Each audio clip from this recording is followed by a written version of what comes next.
NEF railway সেৱাত নতুন সংযোজন কাইলৈ উত্তৰ পূবৰ ৰেল যাত্ৰাত হ'ব নতুন সংযোজন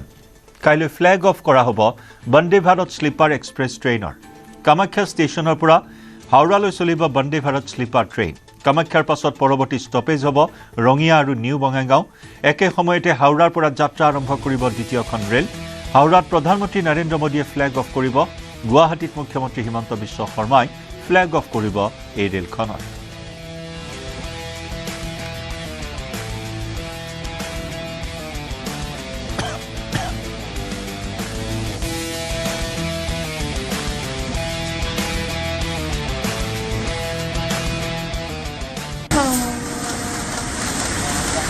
আৰু 18 তাৰিখে মাননীয় প্ৰধানমন্ত্ৰীয়ে মুঠ 13খনকৈ ৰেল সেৱা অসম আৰু পশ্চিমবংগৰ ৰেল যাত্ৰীৰ বাবে উপহাৰ দিব আৰু ইয়াৰ ভিতৰত অন্যতম ভাৰতবৰ্ষৰ প্ৰথমখন বন্দে ভাৰত স্লিপাৰ এক্সপ্ৰেছ আৰম্ভ হ'ব গুৱাহাটীৰ কামাখ্যা ৰেল জাংচনৰ পৰা কলিকতাৰ হাওড়া ৰেল জাংচনলৈ আৰু এয়া প্ৰথমবাৰৰ বাবে এই অত্যাধুনিক ৰেল সেৱা আৰম্ভ হৈ আছে আৰু এই যি অনুষ্ঠান এয়া অহাকালি 17 তাৰিখে দুপৰীয়া প্ৰায় 1মান বজাত মাননীয় প্ৰধানমন্ত্ৰী ডাঙৰীয়াই উদ্বোধন কৰিব আৰু কামাখ্যা ৰেল ষ্টেচনত অসমৰ মাননীয় মুখ্যমন্ত্ৰী ডাঙৰীয়া উপস্থিত থাকিব আৰু এই ৰেল সেৱা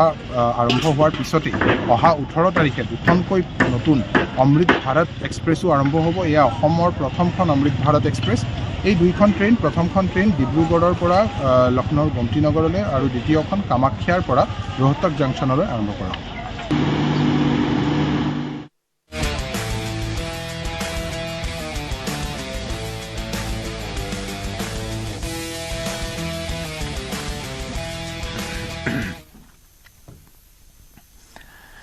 আৰু একেদৰে কলিয়াবৰত প্ৰধানমন্ত্ৰীৰ সভাক লৈ তৎপৰ ৰাজ্য চৰকাৰ তথা প্ৰশাসন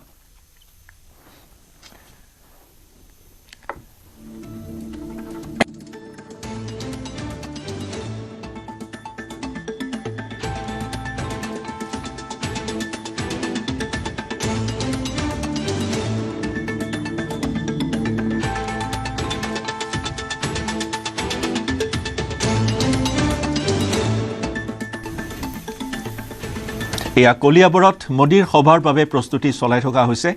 মৌচন্দা পথাৰত দেওবাৰে অনুষ্ঠিত হ'ব প্ৰধানমন্ত্ৰী মোদীৰ বৃহৎ জনসভা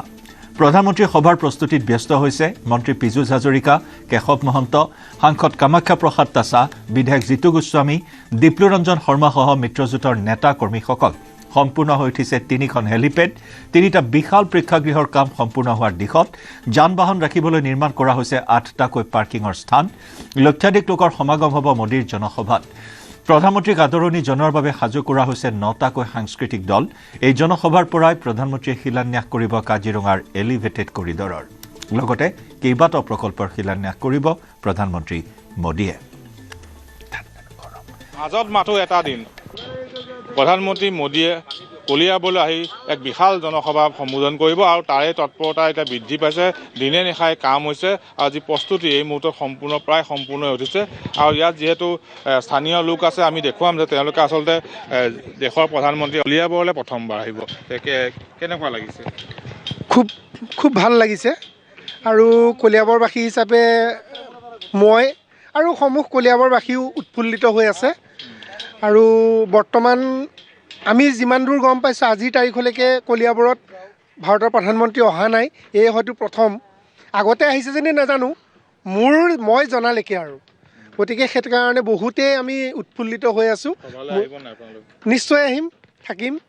আৰু মোৰ মানুহজনীকো লৈ আহিম বুলি ভাবিছোঁ আৰু মোদী আহিলে অসমৰ কিবা উন্নয়নটো যথেষ্ট হৈছে সমূহ মানে দেশবাসীয়ে দেখা পাই আছে মোদীৰ নেতৃত্বত কেনেদৰে উন্নয়ন হৈছে আৰু ভৱিষ্যতে উন্নয়ন হ'ব সেয়াও আশা কৰোঁ আৰু অনাগত দিনত অসমৰ উন্নয়ন যথেষ্ট হ'ব বুলি আমাৰ আশাবাদী আৰু কলিয়াবৰৰ উন্নয়ন হ'ব নিশ্চয়কৈ মোদী আহিব আশাৰ বতৰা লৈ আহিব সকলোৱে সেই আশাবাদী আপুনি ইয়ালৈ আহিছে দেখিছে প্ৰস্তুতি প্ৰায় হৈ আছে মোদী আহিব কেনেকুৱা লাগিছে ভাল লাগিছে আৰু ভাল হ'ব আৰু তেখেতে যিটো 5টা নে 6টা হেৰি লৈ আহিম বুলি কৈছে খুব চাগে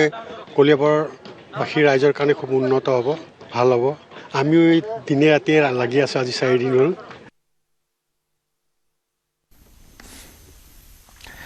আৰু ইফালে ফেব্ৰুৱাৰীত মুকলি হ'ব গুৱাহাটী উত্তৰ গুৱাহাটীৰ মাজৰ ব্ৰহ্মপুত্ৰৰ দলং প্ৰধানমন্ত্ৰী মোদীয়ে মুকলি কৰিব এই দলংখন ৩,০০৩ কোটি টকা ব্যয় সাপেক্ষে নিৰ্মাণ কৰা হৈছে দলংখন ৭ম শতিকাৰ কামৰূপৰ ৰজা কুমাৰ ভাস্কৰ বৰ্মনৰ নামত নামাকৰণ কৰা হৈছে এই সেতুখন এয়া নিৰ্মাণ সম্পূৰ্ণ হোৱাৰ পথত আগবাঢ়িছে বহু চৰ্চিত গুৱাহাটী উত্তৰ গুৱাহাটীৰ মাজৰ এই দলংখন আটক ধুনীয়াকৈ নিৰ্মাণ কৰা হৈছে এই দলংখন মুকলি হোৱাৰ পিছতে যাতায়াতৰ ক্ষেত্ৰত এক দীৰ্ঘদিনীয়া সমস্যা সমাধান হ'ব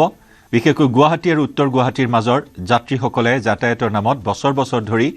দুৰ্ভোগ ভুগি অহা সেই দীৰ্ঘদিনীয়া সমস্যাৰ অন্ত পৰিব আৰু সেই বহু প্ৰতীক্ষিত ফেব্ৰুৱাৰী মাহলৈ এই মুহূৰ্তত অপেক্ষা ভাৰতৰ প্ৰধানমন্ত্ৰীগৰাকীয়ে ফেব্ৰুৱাৰীত পুনৰ গুৱাহাটীত উপস্থিত হৈ এই সেতুখন মুকলি কৰিব কুমাৰ ভাস্কৰ বৰ্মনৰ নামত নামাকৰণ কৰা হৈছে এই সেতুখন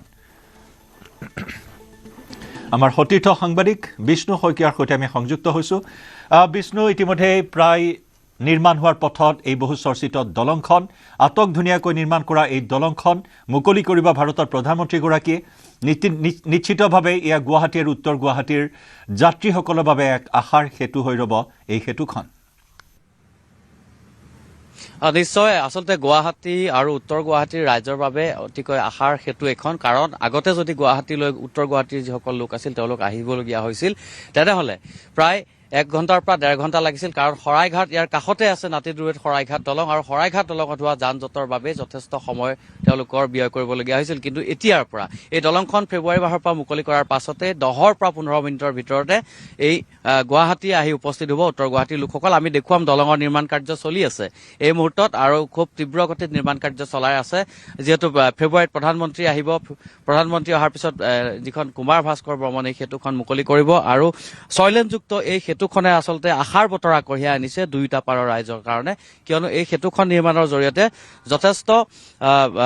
দূৰত্ব হ্ৰাস পোৱাই নহয় ইয়াৰ যি দুয়োটা অঞ্চলৰ অৰ্থনৈতিক যি পৰিকাঠামো সেই পৰিকাঠামো সলনি হৈ পৰিব কাৰণ ইয়াৰ যাতায়াত ব্যয় হ্ৰাস পোৱাৰ লগতে সময় হ্ৰাস পাব সমান্তৰালভাৱে উত্তৰ গুৱাহাটীলৈ যাবলগীয়া যিসকল গুৱাহাটীৰ লোক থাকে বা যিসমূহ কৰ্মচাৰী আছে বা যিসকল লোকে উত্তৰ গুৱাহাটীত কাম কাজ কৰে তেওঁলোকৰ কাৰণে যথেষ্ট কম সময়ৰ প্ৰয়োজন হ'ব গতিকে নিশ্চিতভাৱে এই দলংখন মুকলি হোৱাৰ লগে লগে যথেষ্ট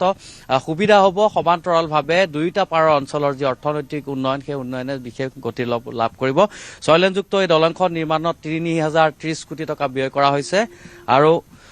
অত্যাধুনিকভাৱে ইয়াক নিৰ্মাণ কৰা হৈছে এক্সট্ৰা ড'জ ইয়াত ব্যৱহাৰ কৰা হৈছে যি টেকনলজি এক্সট্ৰা ড'জ টেকনলজি কেবলিঙৰ ব্যৱস্থা কৰা হৈছে আৰু এই দলংখনে দুফালে দুটা মূৰক সংযোগ কৰিছে এটা চাইডে ভৰলুৰ দিশৰ পৰা আহি পেলাই উত্তৰ গুৱাহাটী দিশলৈ যাব পাৰিব আন এটা উত্তৰ গুৱাহাটী দিশৰ পৰা আহি ভৰলুৰ পৰা কিছু আগত গৈ পেলাই লাগিছে আৰু এই দলংখনৰ জৰিয়তে বিশেষকৈ বিদ্যাৰ্থীসকল বা যিসকল কৰ্মচাৰী আছে সেই কৰ্মচাৰীসকলৰ অহা যোৱা কৰাৰ ক্ষেত্ৰত যথেষ্ট সুচল হৈ উঠিব জয়ন্ত সমান্তৰালকৈ যদি বিষ্ণু চোৱা হয় গুৱাহাটীৰ পৰিসৰ বৃদ্ধি কৰাৰ ক্ষেত্ৰতো এই দলংখনে এটা বিশেষ ভূমিকা গ্ৰহণ কৰিব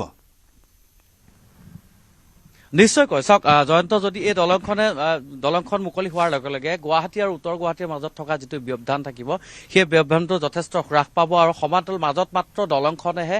সেতু হিচাপে থাকিব কাৰণ দুয়োটা পাৰ গুৱাহাটীৰ সৈতে এক প্ৰকাৰ সংলগ্ন হৈ পৰিব আৰু যিহেতু উত্তৰ গুৱাহাটীত ইতিমধ্যেই গুৱাহাটী উচ্চ ন্যায়ালয় স্থাপন কৰা হৈছে আৰু গুৱাহাটী উচ্চ ন্যায়ালয়কে ধৰি তাত কেইবাখনো চিকিৎসালয় আছে যিহেতু আমি চাওঁ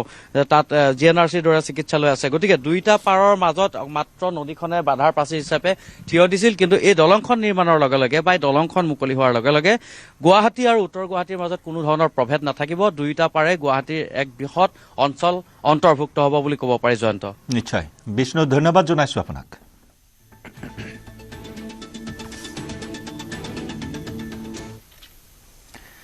ধুবুৰীবাসীৰ বাবে এটা ভাল খবৰ এইবেলি গণৰাজ্য দিৱসত দিল্লীৰ পেৰেডত উজলিব আশাৰীকান্দিৰ টেৰাকোটাৰ শিল্প গণৰাজ্য দিৱসৰ শিল্পীৰ পেৰেডত দিল্লীৰ পেৰেডত উজলিব ধুবুৰী জিলা গৌৰীপুৰৰ আশাৰীকান্দিৰ প্ৰতীক পথ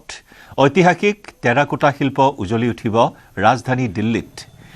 আশাৰীকান্দিৰ মৃৎশিল্পী টেৰাকোটা শিল্প হ'ব প্ৰদৰ্শিত এইবাৰ গণৰাজ্য দিৱসৰ থিম আত্মনিৰ্ভৰ ভাৰত আৰু বন্দে ভাৰত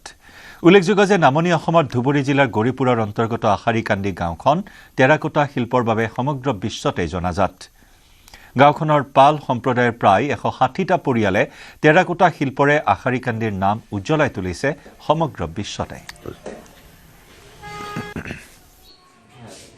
এনে আমি সৰুৰ পৰাই এই কামটোৰ লগত জড়িত আছো, যিহেতু আমি জন্মৰ পৰাই মানে বুজা সময়ৰ পৰাই মানে দেখা পাইছো, আমাৰ আইতাহঁতে মানে কৰিছে, মা-দেউতাহঁতেও কৰিছে, তেতিয়াৰ পৰাই আমি মানে কৰিছো। আৰু পঢ়াৰ মাধ্যমতে আমি স্কুল কলেজৰ মাধ্যমতে আমি ঘৰত আহি কামবিলাক কৰিছো। তাৰপিছত নিজে কৰিলেতো নহ'ব, তাৰপিছত আমি আমাৰ অফিচৰ থ্ৰুত মানে ট্ৰেইনিং আদি এইবিলাক হৈ আছিল, তাতে আমি পাৰ্টিচিপেণ্ট কৰিছো। আৰু ডিজাইন ৱৰ্কশ্বপ এইবিলাক হৈছিল, তাতেও পাৰ্টিচিপেণ্ট কৰিছো। তাৰপিছত এতিয়া ৰিচেণ্টলি মই যোৱাবাৰ এমপ্লয়মেণ্ট মাষ্টাৰ কাৰ্ডত মানে চিলেক্ট হৈছো। শনিবাৰে উদ্বোধন কৰিব ভাৰতৰ প্ৰথমখন বন্দে ভাৰত শ্লিপাৰ ৰেল। মালদাৰ পৰা প্ৰধানমন্ত্ৰীয়ে ফ্লেগ অফ কৰিব ৰেলখনৰ। একেদৰে গুৱাহাটীৰ কামাখ্যা ষ্টেচনৰ পৰা থাকিব মুখ্যমন্ত্ৰী ডক্টৰ হিমন্ত বিশ্ব শৰ্মা।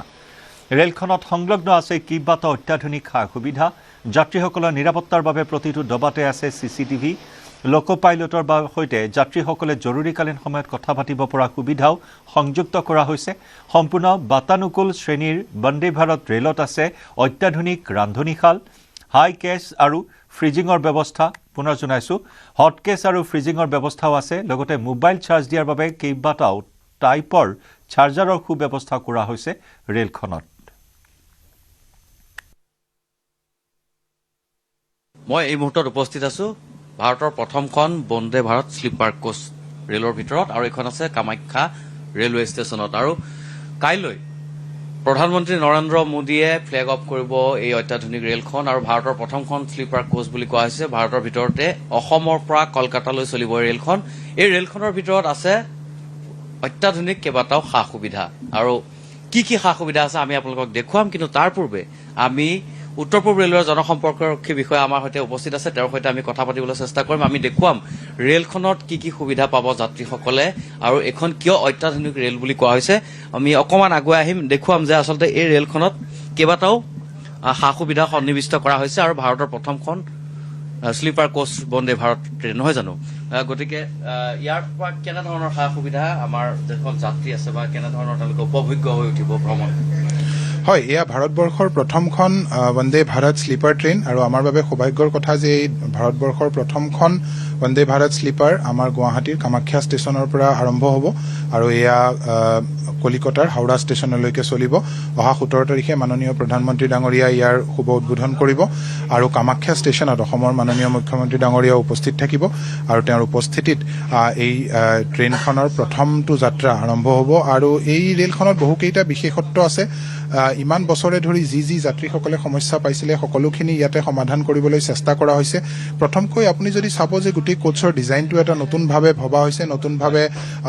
চিটৰ ডিজাইনেই হওক বা বাকী যেনেকৈ ধৰক আমি ইয়াতে দেখিবলৈ পাইছোঁ যে ওপৰলৈ উঠিবলৈ যি লেডাৰৰ ব্যৱস্থা, সেই লেডাৰটো এটা আন ধৰণে কৰা হৈছে যাতে মহিলাসকলৰ বা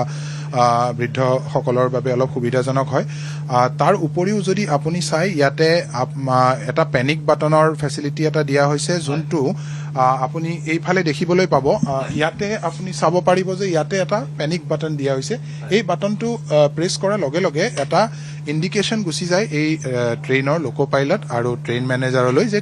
কোনো যাত্ৰীৰ কিবা অসুবিধা হৈছে, আৰু তাৰ পিছত এই কোচৰ বাহিৰতে মই দেখুৱাম এটা মাইকৰ ফেচিলিটি আছে, যাৰ সহায়ত যাত্ৰীয়ে কথা পাতিব পাৰে লোক পাইলট বা গাৰ্ডৰ সৈতে।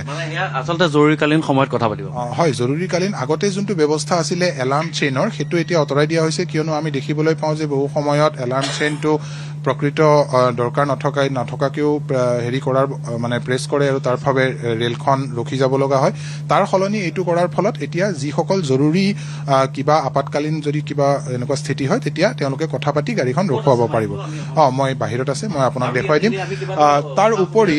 আপুনি এইটো চাওক, এইটো যোনটো মোবাইল চাৰ্জিং পইণ্ট, সেইটো নতুনভাৱে, কাৰণ আমি আজিকালি দেখিবলৈ পাওঁ যে যাত্ৰীসকলৰ বিভিন্ন টাইপৰ ফোন থাকে, তাত C টাইপ, A টাইপ এনেকুৱা ধৰণৰ চাৰ্জাৰ থাকে। সেইবাবে ইয়াতে সকলো ধৰণৰ চাৰ্জাৰৰ দিয়া হৈছে সুবিধা। আৰু তাৰ উপৰি ইয়াতে যি যাত্ৰীৰ সুৰক্ষা এই সুৰক্ষাৰ বাবে আপুনি দেখিবলৈ পাব ইয়াতে বহুকেইটা CCTV কেমেৰা প্ৰত্যেকটো কোচতে লগোৱা হৈছে যাতে কোনো ধৰণৰ অবৈধ কাম যদি হয় তেতিয়াহ'লে ইমিডিয়েটলি CCTVত হেৰি কৰিব পাৰি তাৰ উপৰি এই কোচটোত যি আমাৰ সাসপেনশনৰ ব্যৱস্থা সেয়াও এটা নতুনভাৱে কৰা হৈছে আৰু লগতে এন্টি ক্ৰেশ ফিচাৰ কভাচ ফিচাৰ এই সকলোখিনি ইয়াতে আছে তাৰ উপৰি ইয়াতে বাথৰুমৰ যোনটো ডিজাইন যোনটো ৱাশৰুমৰ ডিজাইন সেয়াও নতুনকৈ কৰা হৈছে আপুনি দেখিব আহল বহল সুবিধাজনক আমি অকণমান আগুৱাই যাওঁ আৰু কেইবাটাও সা সুবিধা আছে এইফালে যাম কেনেকুৱা ধৰণৰ সা সুবিধা আছে আমি আহিছোঁ আমি আকৌ পুনৰবাৰ আহিছোঁ আচলতে খাদ্যৰ ক্ষেত্ৰত ইয়াত কি আছে আমি এবাৰ চাব বিচাৰিম হয় ইয়াতে আমাৰ খাদ্য গৰম কৰি ৰাখিবৰ বাবে ঠাণ্ডা কৰি ৰাখিবৰ বাবে সকলোখিনি আছে আপুনি দেখিবলৈ পাব বটল কুলাৰ তাৰপিছত ইয়াতে হট কেছ আছে য'ত খাদ্য গৰম কৰিব পৰা সা সুবিধা আছে আৰু লগতে ইয়াতে এইফালে চাব পাৰিব এটা গাৰ্বেজ কম্পেক্টৰ দিয়া হৈছে যেতিয়া ধৰক যিকোনো ধৰণৰ জাবৰ জোথৰ ইয়াতে পেলোৱাৰ পিছত কম্পেক্ট হৈ যায় কম্পেক্ট হৈ যোৱাৰ লগে লগে বহু কম ঠাইত গোটেইখিনি বস্তু আহি যায় গতিকে তেতিয়া সহজভাৱে আৰু কেপাচিটি ইয়াৰ বৃদ্ধি হৈ যায় লগতে ফায়াৰ এক্সটিংগুইচাৰৰ ব্যৱস্থাও আছে